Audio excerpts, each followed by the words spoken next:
지금 우리 주일 오후 예배 시간에 70인의 그릇 준비라는 제목으로 교속 말씀을 전하고 있습니다. 오늘은 그 두 번째 시간입니다.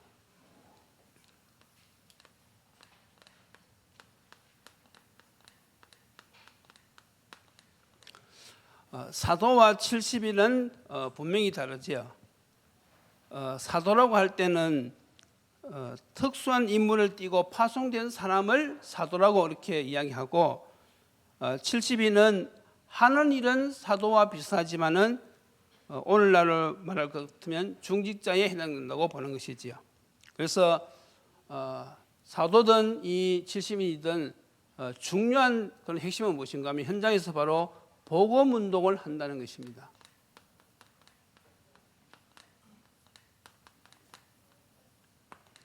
이 복음 운동은 이 세상이 할 수 없는 거예요.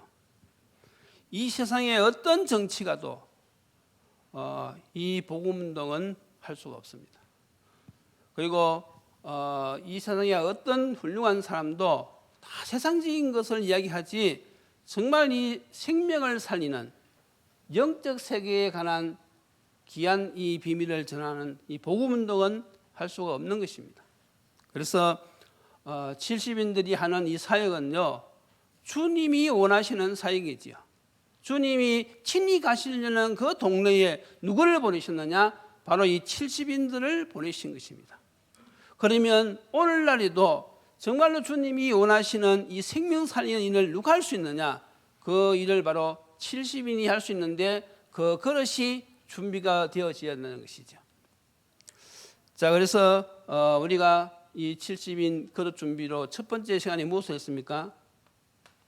잘못된 집중.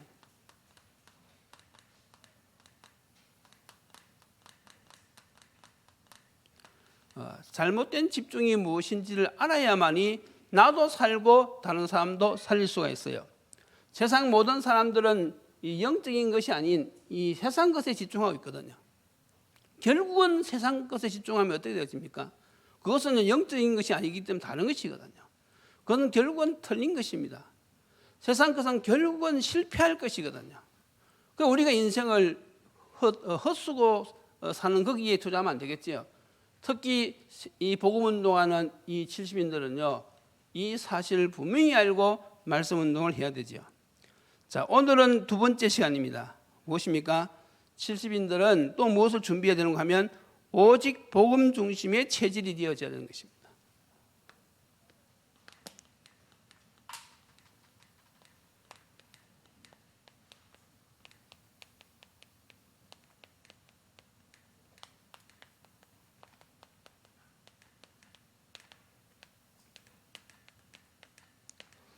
이런 사람들이 현장에서 오직 복음만 전할 수 있는 것입니다.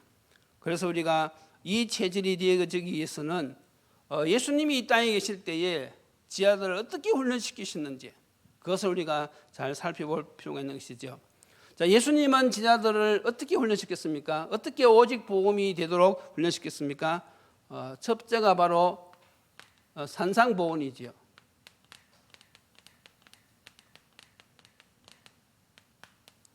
마태복음 5장, 6장, 7장을 우리는 산상보훈이라고 이렇게 이야기합니다.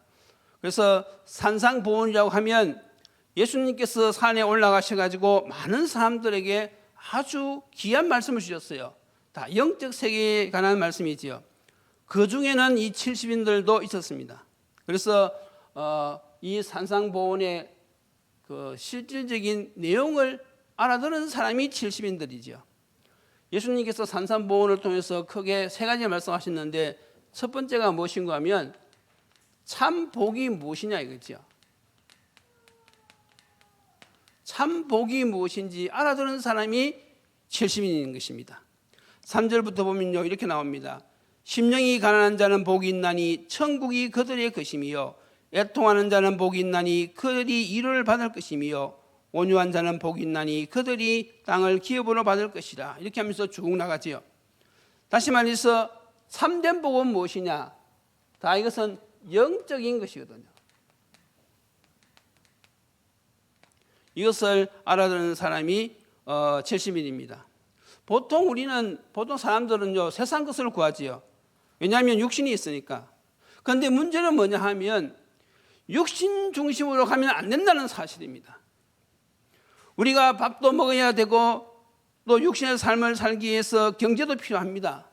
그러나 그것은 필요한 것이지만은 거기에다 중점을 두면 안 된다는 것이죠. 특히 70년들은요 육신적인 것에 중점을 두면 안 되는 것이고 영적인 것에 중심을 두어야 된다는 사실입니다.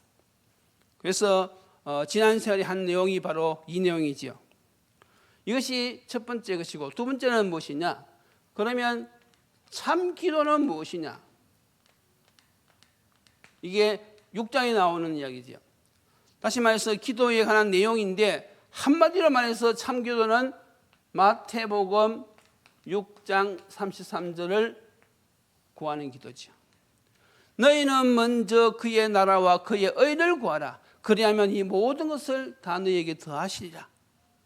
정말로 우리가 이 복음이 얼마나 귀중한 걸 알았다면요, 우리가 이 기도를 할 수 있는 것입니다. 특히 70인들은요 이 말을 알아들어야 돼요. 정말 이 세상에 있는 사람들에게 필요한 것이 무엇이냐? 그것은 생명이거든. 참된 나는 육신이 아니라 영혼이란 말이죠. 우리의 육신은요 100년입니다. 기도도 100년입니다. 그러나 우리 영혼은요 영원한 것이잖아요. 그러면 어느 것이 더 중요하냐 이거지요. 육신도 필요하지만은 진짜 중요한 것은 영혼의 가치를 두고 살아가는 것이, 그것이 하나님 앞에 옳다는 것입니다. 하나님이 우리에게 성령체를 주셨지요. 주신 목적이 무엇입니까? 요한복음 20장 31절에 잘 나와 있습니다. 이 성경을 기록한 목적은 예수님이 하나님의 아들 그리스도임을 믿게 하는 것이고 그 이름을 힘입어 생명을 얻게 하는 것이 성령을 우리에게 주신 목적인 것입니다. 그래서 우리가 70인들은요 그걸 바로 알아들으면 우리가 이 땅에 살아갈 때에 어떤 기도를 해야 될 것인가를 알 수 있는 것이죠. 여러분, 우리 육체는요 한계가 있습니다.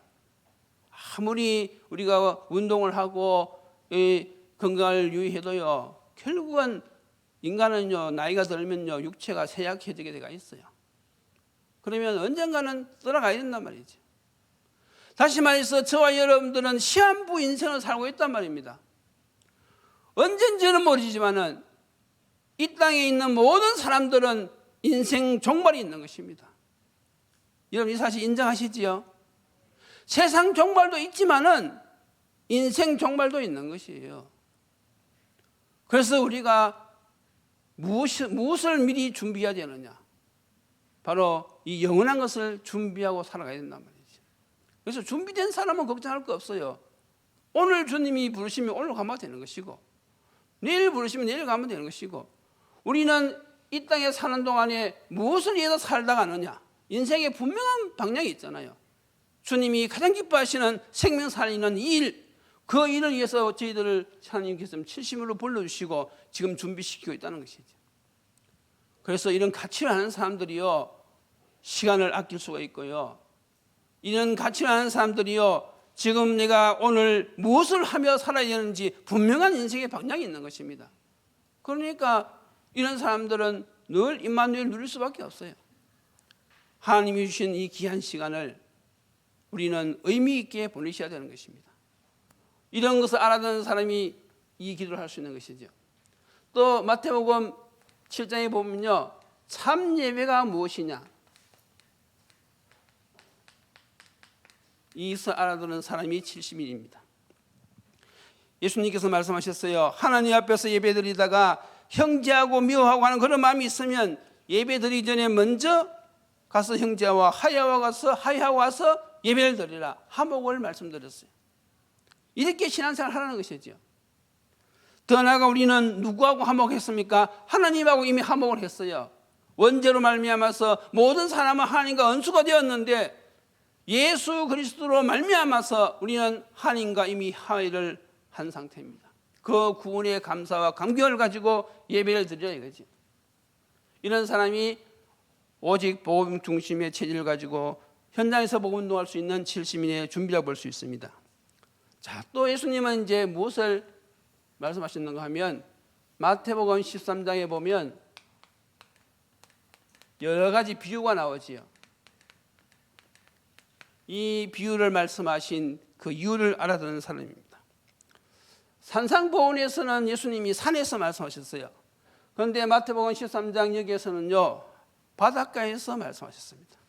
그 예수님도 산에서도 하시고 바닷가에서도 하시고 아주 분위기가 참 좋았습니다. 그래서 여러분들도 예수님이 그렇게 막 복음만 강조한 게 아니에요. 다 이렇게 우리의 연약함을 아시고 때로는 산에서 때로는 바닷가에서 그렇게 하셨다는 사실. 이것도 무엇입니까? 영적인 가치를 말씀하신 거예요. 영적 세계에 관한 이야기를 하신 거란 말입니다. 여기에 보면 많은 비유가 나오죠. 몇 개 살펴보면 제일 먼저 씨 뿌리는 비유가 나오지요.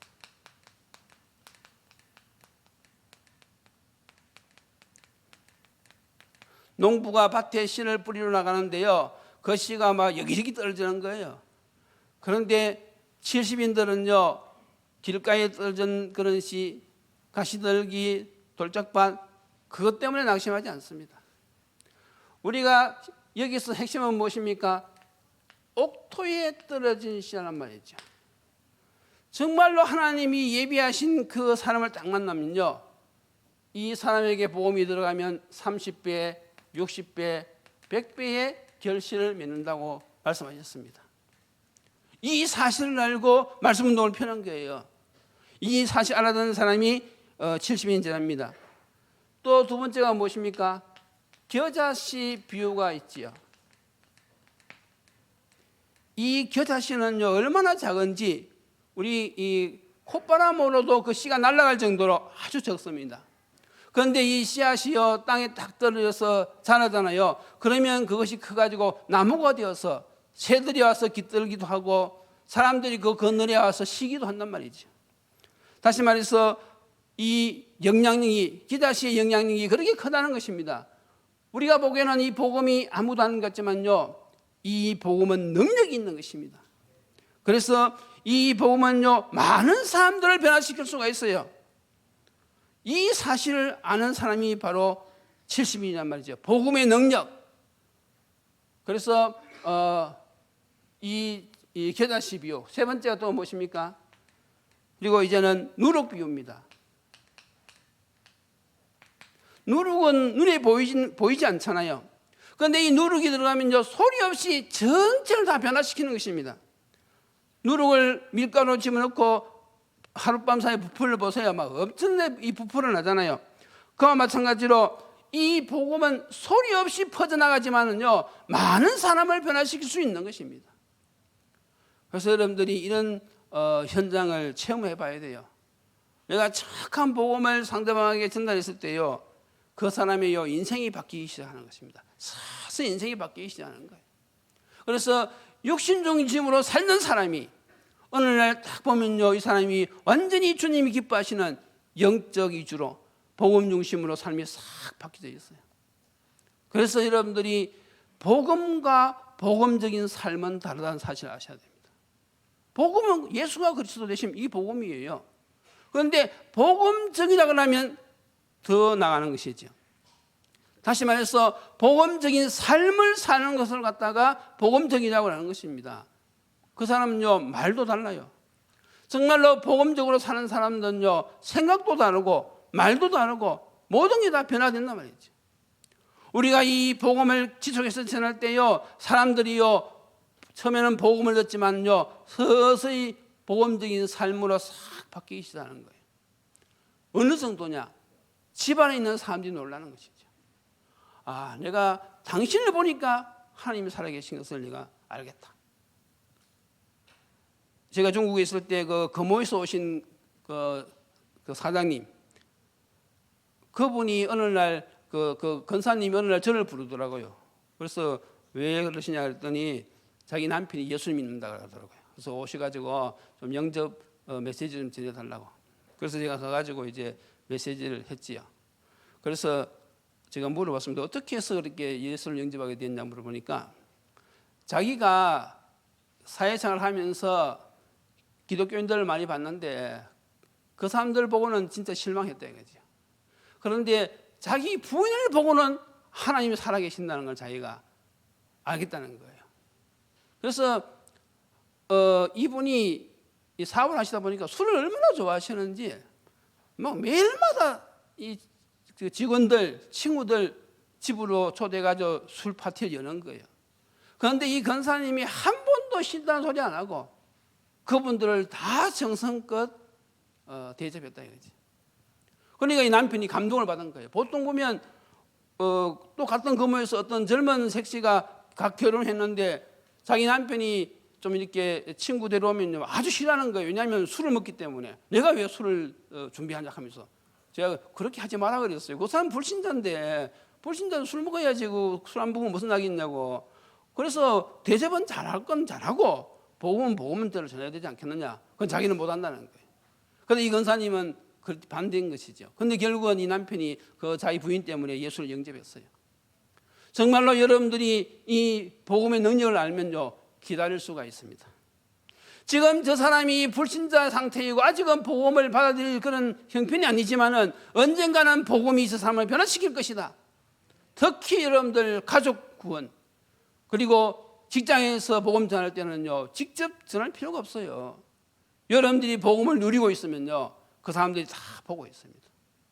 안 보는 것 같지만은 핍박하는 것 같지만은 자기들이 못 누리는 이 평화를 누리고 있는 걸 딱 보고는요 어느 날 구원의 도움의 손길을 부탁할 때가 있어요.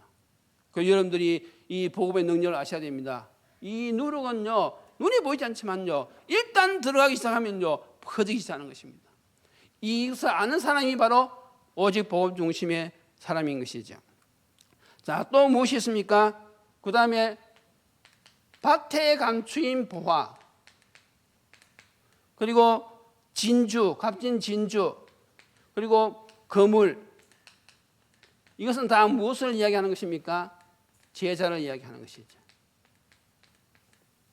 위의 것은 복음을 이야기하는 것이지만은 이것은 다 무엇을 의미하느냐? 제자를 의미하는 것입니다. 우리가 말씀 운동을 하다 보면요, 거기에는 누가 꼭 숨겨져 있느냐?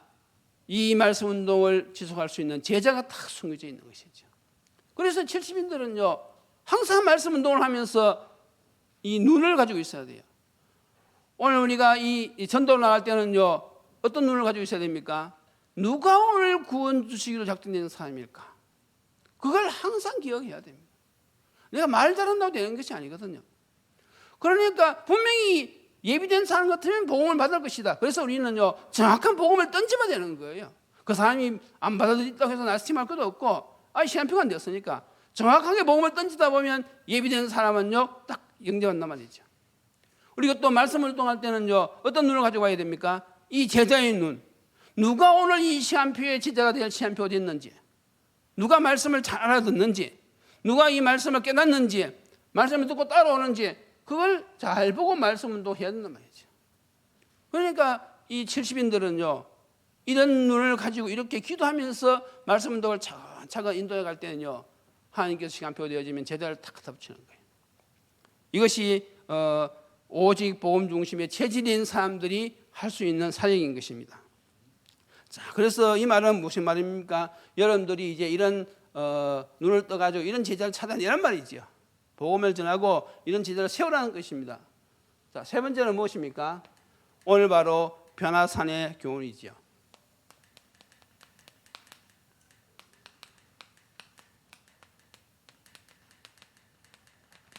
오늘 마태복음 17장 1절로 8절까지 읽었는데요. 우리가 이미 16장에서 베드로의 고백을 우리가 들었지요. 베드로가 16장 16절에 주는 그리스도시요 살아계신 하나님의 아들이십니다 고백했을 때에 예수님이 엄청 칭찬했습니다. 그리고 20절에 뭐라고 말씀했습니까? 아무에게도 이야기하지 말아라. 왜냐하면 아직도 베드로가 성숙이 안 되었거든요. 그런데 그때서 비로소 예수님이 자기가 예루살렘에 올라가서 십자가 지고 죽고 사흘 만에 부활하실 것을 비로소 처음으로 말씀했어요. 그런데 베드로가 예수님의 말씀을 자세히 안 들었어요. 죽는다는 말만 들었지 부활한다는 말을 안 들었거든요. 그러니까 베드로가 역시나 아니야 다를까 당장 항변하잖아요. 절대로 주님에게 이런 일이 없을 거라 하면서. 그래서 예수님이 뭐라고 말씀했습니까? 사탄아 내 뒤로 물러가라. 하나님의 일을 생각하지 않고 사람의 일을 생각하는구나. 베드로가 당장 실수를 하잖아요. 그 2일 후에 이제 엿새 후에 예수님이 베드로, 요한, 야고보를 데리시고 따로 높은 산에 올라가셨어요. 그것이 바로 변화산입니다.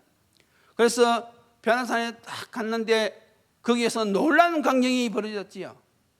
보니까 예수님이 엘리야, 모세 같이 대화를 나누시는 거예요. 이 모세하고 엘리야 같으면 이스라엘 백성들이 얼마나 존경하는 사람들입니까? 그러니까 분명히 예수님은 이 광경을 보여주셨을 때는 예수님의 목적이 있단 말이죠. 예수님이 뭔가 의도하실 바가 있었는데 베드로가 눈치 못 채고 거기서 또 실수를 합니다.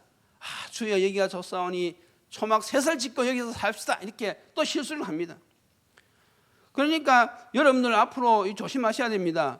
우리가 오직 복음 체질이 안 되어지면요, 세상 것 보고 감동받을 수가 있거든요. 거기에 너무 기뻐하면 안 돼요. 오직 복음의 사람은요, 이 복음 중심의 삶을 살아야 되지, 세상 것 쪽 응답받았다고 해서 거기에 감동받아가지고 또 우리 흔들리면 안 된단 말이죠. 그런데 베드로는요, 흔들려 버렸어요. 이 놀라운 광경을 딱 보고 그렇게 실수한 것이죠. 그래서 세상이 더 크게 보면 안 된다는 사실 꼭 기억하셔야 됩니다. 그래서 여기서 이제 우리가 베드로의 실수를 보면서 오늘날 우리의 실수도 찾아내야 되는 것이죠. 예수님의 의도는 무엇입니까? 오직 예수입니다. 이게 예수님이 제자들을 데리고 변화산에 올라가셔서 이 광경을 보여주신 이유가 여기에 있어요. 그러니까 예수님은 이 제자들의 생각을, 이 체질을 바꾸시려고 하는 건데 제자들은 그걸 못 알아들었지요. 그때 이제 초막 셋을 짓자고 했을 때 어떤 일이 벌어졌습니까? 구름이 하늘을 다 덮으면서 하늘에서 음성이 들렸지요. 이는 내 사랑하는 아들이니 너희는 제 말을 들으라.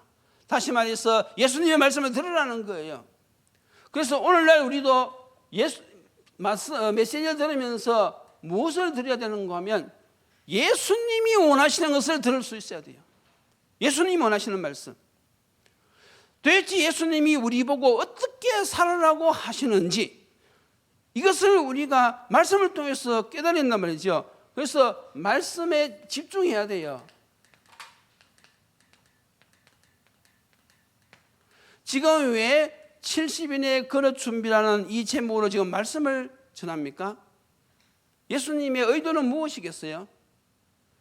70인의 삶을 살면서 현장을 살리라는 거 아닙니까? 그래서 이 말씀을 들으면서 예수님이 지금 이 시대에 나를 통하여서 내가 있는 그 현장에서 정말 이 복음운동을 통하여 생명을 살리고 제자를 세우라고 이 말씀을 주시는 것이구나 딱 깨달아 들으면요, 여러분들은 말씀을 집중해서 들은 것입니다. 예수님의 의도를 안 거예요. 그런데 우리가 자칫 잘못하면요, 내 생각 중심으로 살아가거든요. 세상 종교는 전부 다 내 생각 중심입니다. 다 나 잘 되기 위한 거예요. 그게 세상의 종교입니다. 그런데 우리 신앙생활은요, 내 중심이 아니잖아요. 복음 중심입니다. 그리스도 중심입니다. 그래서 주님이 뭘 원하시는지 그걸 알고 가야 된단 말이지요. 우리가 오늘 예배에 참석하지만은 하나님이 이 예배를 통하여서 내가 어떻게 인도를 받아야 될 것인지를 알고 예배에 참석해야 된단 말이죠. 그래서 우리가 예배 드릴 때도요, 하나님이 주신 인생의 답 그리스도를 붙잡고 예배를 드려야 돼요. 이 예배의 중심은 바로 누구냐? 바로 예수 그리스도입니다. 그리스도의 언약을 붙잡고 여러분들이 힘을 얻으셔야 되고, 그리스도의 언약을 붙잡고 여러분들이 한 주간 살아갈 약속의 말씀을 딱 붙잡는 거예요. 그래서 강단을 딱 떠나기 전에 일부에 주신 말씀 딱 정리해가지고 그걸 여러분들이 일주일 동안 붙들고 살아가는 것입니다. 그 사람이 바로 하나님의 의도를 제대로 깨달은 것이죠. 바로 집중한 것이죠. 그래서 이 베드로와 세 제자들이요, 음성을 딱 듣고 얼마나 놀랐겠습니까? 땅에 탁 엎드려가지고 두려워하고 있는데 예수님이 오셔가지고 등을 두드리시면서 두려워 말고 일어나라 그랬어요. 그래서 눈을 딱 떠보니까 모세도 사라지고 엘리야도 사라지고 오직 예수만 보이더라. 여러분들이 정말로 오늘 예배를 마치고 나서요, 오직 예수만 보여야 됩니다. 여러분들이 정말 어떤 환경과 어려움을 당했다 할지라도요, 여러분들이 정말 영적인 눈을 뜨고 예수님이 지금 나와 함께 하시는구나, 이 사실을 보는 사람은 승리할 수밖에 없는 것입니다. 그 사람이 바로 누구십니까? 70인 제자란 말이죠. 그래서 엘리야도 사라지고 모세도 사라지고 율법 그것 가지고 구원 못 받습니다. 신비 그거 가지고 구원 못 받습니다. 오직 그리스도 되시는 예수님만이 우리의 구세주가 되시는 것입니다. 이 사실을 우리가요 오늘 하루도 살아가면서 내 평생 살아가면서 이 사실을 붙들고 우리가 승리해야 되는 것입니다. 더 나아가서 지금 그리스도 밖에서 얼마나 많은 사람들이 지금 죽어가고 있습니까? 이 세상을 떠나는 날 영원한 세계가 기다리고 있는데 이 땅에 살아가는 동안 예수님이 그리스도님을 믿는 사람은 신자고 예수 그리스도의 되심을 믿지 않는 사람들은요 불신자입니다. 배경이 다르다니까요.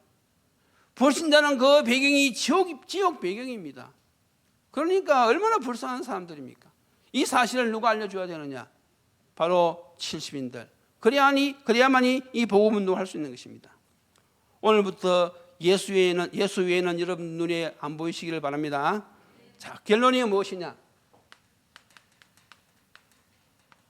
이 70인들의 신앙의 색깔이 나오죠.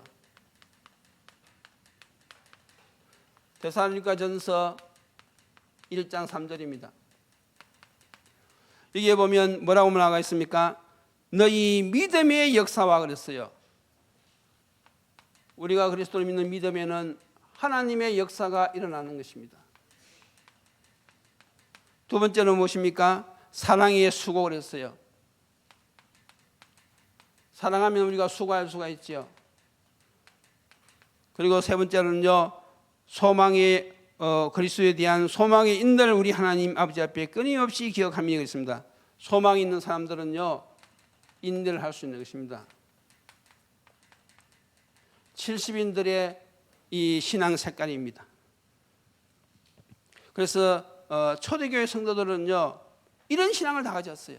그래서 그 어려운 시절, 그렇게 핍박하는 그 시절에서도요, 이 사람들은요, 오직 그리스도로 말미암아 봉사하고 또 헌신하고 복음 운동할 수 있었던 것입니다. 다시 말해서 성령 충만 받으면 우리는 이 일을 할 수 있단 말이죠. 예수님의 제자들이요 그렇게 훈련받아 놓고도 예수님이 십자가 탁 지시니까요 다 도망가 버렸어요.